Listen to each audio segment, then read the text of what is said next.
మన ప్రభువైనటువంటి యేసుక్రీస్తు వారి పరిశుద్ధమైన నామంలో తండ్రి అయిన దేవాది దేవునికి నిత్యము స్తుతియు స్తోత్రములు, మహిమయు ఘనతయు ప్రభావములు యుగయుగములు ప్రభువునకే చెల్లునుగాక. ఆత్మీయులారా, బాగున్నారు కదా? మరో పర్యాయము మనం ఇలాగున కలిసి దేవుని దైవ వాక్యమును ధ్యానం చేటుకుగాను మహాదేవుడు మనకు చూపియున్న ఈ మంచి తరుణమును బట్టి మనం ప్రభువుని ఎంతగానో స్తుతించి బద్దులమునై ఉన్నాము. దయగలిగిన ఆయన ఆత్మచేత సమభూమి గల దేశమున ప్రభువు మనలను నడిపించునుగాక. ఆమెన్. నేటి దిన వాక్య ధ్యానము కొరకైన భాగము నిర్గమాకాండము 34వ అధ్యాయం 29 నుండి చివరి వరకు అనగా 35 వరకున్న వచనాలు మనం ధ్యానం చేయబోతున్నాం. చివరి మాట: మోషే ముఖచర్మము ప్రకాశింపగా ఇశ్రాయేలీలు మోషే ముఖమును చూచిరి. ఆయనతో మాట్లాడుటకు వెలుపలికి వెళ్ళు వరకు తన ముఖము మీద ముసుగు వేసుకొనెను. ప్రార్థన. తండ్రి దేవా స్తోత్రాలు. చదవబడిన మాటలు మీవి. వినుచున్న వారందరూ మీ వారు. మీ దాసుడనైన నన్ను పూర్ణముగా మరుగు చేసి దైవస్వరమును వినిపింపచేయండి. రాకడ కొరకు, రాజ్యం కొరకు సిద్ధం చేయండి. సియోనులో నుండి మీ కృపాహస్తం మా అందరికీ తోడయుండునుగాక. కృపచొప్పున కనికరించమని, దీవెన ఆశీర్వాదాన్ని దయచేయమని యేసయ్య మహోన్నతమైన నామంలోనికి ప్రార్థించిన మనవులన్నీ పొందియున్నామని నమ్ముచున్నాము మా పరమ తండ్రి. ఆమెన్. ప్రియులారా, బాగున్నారు కదా? అందరికీ ఈ పునరుత్థాన ఆరాధన ప్రార్థనా శుభాభివందనాలు తెలియజేయుచున్నాం. సకాలానికి సిద్ధపడదాం. వాతావరణం కాస్త ప్రతికూలంగా కనిపిస్తుంది. దైవ సన్నిధిని నిలుచుటకు గాను మనం వేగరమే సిద్ధపరచుకుని ప్రభు సన్నిధిని ప్రత్యక్షమగి ప్రభునారాధన చేయడం కాక. సంతోషం. ప్రియులారా, ఈ చదవబడిన వచనాలలో మోషే ముఖము చర్మము ప్రకాశించినదని, మోషే దేవునితో మాట్లాడుటకు లోపలికి వెళ్ళే వరకు, అంటే గుడారంలోకి వెళ్ళే వరకు బయటనున్న ప్రజలతో మాట్లాడు సమయమున ముఖము మీద ముసుగు వేసుకున్నారని ఇక్కడ రాయబడింది. 29వ వచనాన్ని మనం చదివితే, ప్రియులారా, మోషే సీనాయి కొండ దిగుచుండగా శాసనములు గల 2 పలకలు మోషే చేతిలో ఉండెను. అతడు ఆ కొండ దిగుచుండగా ఆయన అతనితో మాట్లాడుచున్నప్పుడు తన ముఖ చర్మము ప్రకాశించిన సంగతి మోషేకు తెలిసి ఉండలేదు. స్తోత్రం. అంటే ఈ భాగములో మోషే ముఖం ప్రకాశించడానికి కలిగిన కారణం ఇక్కడ మనం చూస్తున్నాం. అంశం: మోషే ముఖ చర్మము ప్రకాశించుట. ఈరోజు ఒక మనుషుని యొక్క ముఖ చర్మము ప్రకాశించడానికి ఎంతోమంది ఎన్నో విధాలుగా ప్రయాసపడుతున్నారు. ప్రియులారా, కొందరు తమకున్న దేహం లేక శరీర ముఖ సౌందర్యము పెరుగుటకు కొందరు దాన్ని నీట్గా కాపాడుకునేవారు కొందరైతే, మరికొందరు ఈ పనికి మాలిన బ్యూటీ పార్లర్లు అనేవి కొన్ని తగలడ్డాయి. వాటికి వెళ్ళి కనుబొమ్మలు కత్తిరించుకునే కోతి చేష్టలు చేసేవాళ్ళు లోకంలో లేకుండా పోలేదు. పిల్లరా, నేను ఉపయోగించిన పదాలు కొందరికి బాధను పుట్టించుండొచ్చు. అయితే నేను చెప్పుచున్న దానికి వాక్యము ఆధారంతో చెబుతున్నాను.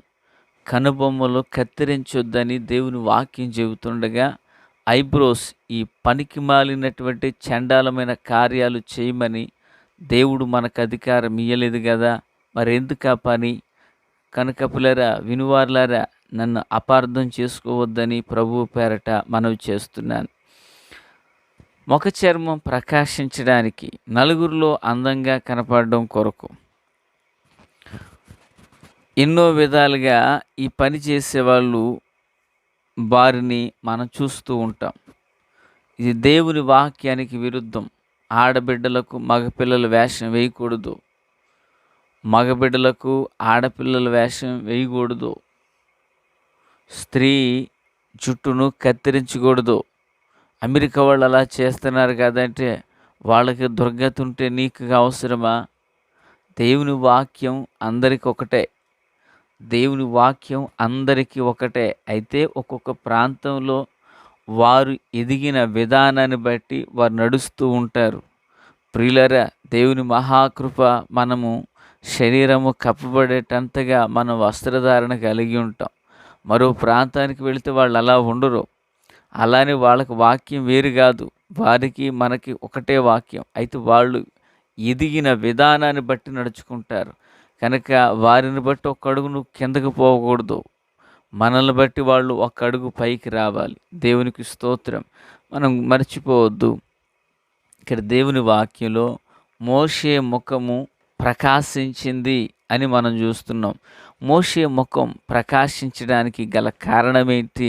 పులరా, కారణాలను మనము ధ్యానం చేయగలిగితే, నేర్చుకోవడానికి ఇష్టపడితే 1, 2 కాదు, ఎన్నో విషయాలు మనం చూడవచ్చు. అయితే మనకున్న పరిధి సమయంలో కొద్ది మాటలు మనం వినబోతున్నాం. నిజానికి ఇజ్రాయిల్ ఎంతమంది? 12 గోత్రాల వారు, 20 లక్షల పైబడిన వారు. పులేరా, ఒక రోజున మోషే తన మామ అయిన ఇత్రో యొక్క గొర్రెల మందను మేపుచున్నారు. పొద మండుచున్నది, కానీ కాలిపోవట్లేదు. ఈ వింత ఏంటో చూడాలి అనుకుని పైకి వెళ్ళాడు. పులేరా, ఒక మనుషుడు పర్వతం ఎక్కడం అంత ఈజీ కాని పని. అప్పటికి మోషే యొక్క వయసు దగ్గరగా 40 సంవత్సరములు పైబడే ఉన్నది. అంటే మోషే 40 సంవత్సరాలు మామ మందను మేపుచున్నాడు. ఐగుప్తులో 40, ఇదో 40, దగ్గరగా 80 సంవత్సరములు సమీపమున ఉన్నాడు. 80 సంవత్సరాల ప్రాయంలో ఒక మనుష్యుడు కొండ ఎక్కడం ఈజీ అంటారా? ప్రియులారా, ఆనాటి కాలం మనుషులు బలవంతులు గనక ఈజీ అని చెప్పవచ్చు. సరే, ఈజీయే, మీరు అన్నట్లుగానే ఈజీ. 80 సంవత్సరాల ప్రాయంలో పర్వతం ఎక్కిన తర్వాత మోషేతో ప్రభు అన్నారు, నీవు నిలిచిన స్థలం పరిశుద్ధ స్థలం, నీ చెప్పులను విడువ అన్నారు. మోషే, నేను కాపరిని కదా, చెప్పులు నాకు వాడుక కదా, చేతికర్ర నాకు వాడుక కదా అని చెప్పడం లేదు. ఎప్పుడైతే ప్రభు అది పరిశుద్ధ స్థలం అన్నారో వెంటనే విడిచిపెట్టాడు. పిల్లరా, మరి ఈ ఉదయకాల వేళ మాటలు వించిన ఆత్మీయులారా, ఎంతో కాలంగా మనం దేవుని మందిరానికి వెళుతున్నాం, దేవుని వాక్యాన్ని వింటున్నాం. అయితే మరి మోషే ముఖం ప్రకాశించినట్లుగా మన ముఖం కొన్నిసార్లు ప్రకాశించకపోవడం కారణం ఏంటి? ఇదిగో మోషేలో 2 అనుభవాలు చూపించాను ఇప్పుడు. ఒకటి, 80 సంవత్సరాల ప్రాయంలో కూడా పర్వతం ఎక్కుచున్నాడంటే అతడు ఎంతగా ఆసక్తితో ఉన్నాడు. దావీదు అంటాడు, నేను ఎక్కలేనంత ఎత్తైన కొండపైకి నన్ను ఎక్కించుము అంటాడు. అంటే ఎక్కి వెళ్ళడం, ఈ అనుభవం ఆధ్యాత్మిక భక్తి జీవితాన్ని సూచిస్తూ ఉంది. భక్తి చేయడానికి తాను ఎంత ప్రయాసపడుతున్నాడు. ఈ మాటలు వినిచిన ఆత్మీయులారా, రెడీమేడ్ డ్రెస్సుల వలె రెడీమేడ్ భక్తులు ఎక్కువైపోలేదు ఈ రోజుల్లో. ఒకప్పుడు 3 గంటలు 4 గంటలు ఆరాధన చేసేటువంటి క్రైస్తవ్యం షార్ట్ మెసేజ్ వలె 1 మినిట్ వీడియోస్ వలె భక్తి కూడా ఏమైపోయింది. ఈవెన్ ఆదివారపు ఆరాధన కూడా పిల్లరా గట్టిగా అయితే 1 గంట కూడా వాళ్ళు ఆరాధనలో ఉండలేకపోతున్నారు. వచ్చేది పాటలు అయ్యే సమయానికి వస్తారు, ఆరాధన అయిపోయాక వచ్చేవాళ్ళు కొందరు వాక్యంలో వచ్చే ప్రబుద్ధులు కూడా లేకుండా పోలేదు. పిల్లరా, ఒక 1 అవర్ గడిస్తే ఇక చాలు పిచ్చేముడంటూ పరిగెత్తుకుపోవడం. అంటే భక్తిని రెడీమేడ్గా మలచుకుని అలా వెళ్ళాలి మందిరానికి, ఇలా వచ్చేయాలి, కానీ ఆశీర్వాదాలు కావాలి. ప్రియులారా, భక్తి కొరకు తమ శరీరాన్ని నలగగొట్టుకునే వారెవరు? భక్తి కొరకు తన జీవితంలో విలువైన సమయాన్ని కేటాయించేదెవరు? మోషే అలా చేయలేదు. 80 సంవత్సరాల ప్రాయంలో కూడా దేవుని కొరకు ప్రియులారా ఒక మహిమ కలిగిన స్థలానికి వెళ్ళారు. ఇక రెండవ మాట, ప్రభువు చెప్పారు, నీ చెప్పులను విడిచిపెట్టంటే పిల్లరా ఇన్‌స్టాల్‌మెంట్‌గా అక్కడ చేయలేదు. సమరయ స్త్రీ ఒక్క సందేశానికి పాపాన్ని విడిచిపెట్టినట్లుగా మోషే వెంటనే తన పాదాలకున్న చెప్పులను తీసి ప్రక్కన పెట్టేశాడు. దేవునికి స్తోత్రం. ఈరోజు మరి దేవుని వాక్యాన్ని వినిచిన నీ జీవితంలో ఎన్నిసార్లు వాక్యం నీ యొద్దకు రాలేదు? ఎన్నిసార్లు వాక్యం నిన్ను దర్శించలేదు? దేవుడు ఈ పని నీకు తగినది కాదు, దాన్ని విడిచిపెట్టమని ప్రభువు నీతో ఎన్నిసార్లు మాట్లాడితే నువ్వు ఇప్పటికి లోబడ్డావా? వాక్యం నీకు అనుకూలంగా ఉంటే అవునంటావు, ఆమేనంటావు. వాక్యం నీకు వ్యతిరేకంగా అంటే ఈ పని నీకు కష్టమైనది అనిపిస్తే అయ్యో అది ఎవరు చేస్తారంటావు. లేకపోతే ఈరోజు వాక్యం ద్వారా నన్నే అన్నారు అని మరలా ఇద్దరికి ముగ్గురికి చెప్పడం. పిల్లరా, అది వాస్తవమా? వాక్యము వింటున్న నీ జీవితంలో వాక్యాన్ని అనుసరించకపోవడం ఎంత ఆశీర్వాదానికి అది ఎలా మూలమవుతుంది? మోషే ముఖం ప్రకాశించిందండి దేవునితో గడుపుచున్నప్పుడు. మోషే ముఖం ప్రకాశిస్తుంది. మరి నీ జీవితంలో ప్రకాశించకపోవడానికి మరి లోపాలు ఏవైనా ఉన్నాయేమో వాటిని సరిదిద్దుకుందామా మనం? చెప్పులు విడిచిపెట్టంటే వెంటనే విడిచిపెట్టాడు కదా. పేతురుని విడిచిపెట్టమంటే కత్తిని దాచుకుని వచ్చాడు కాదు.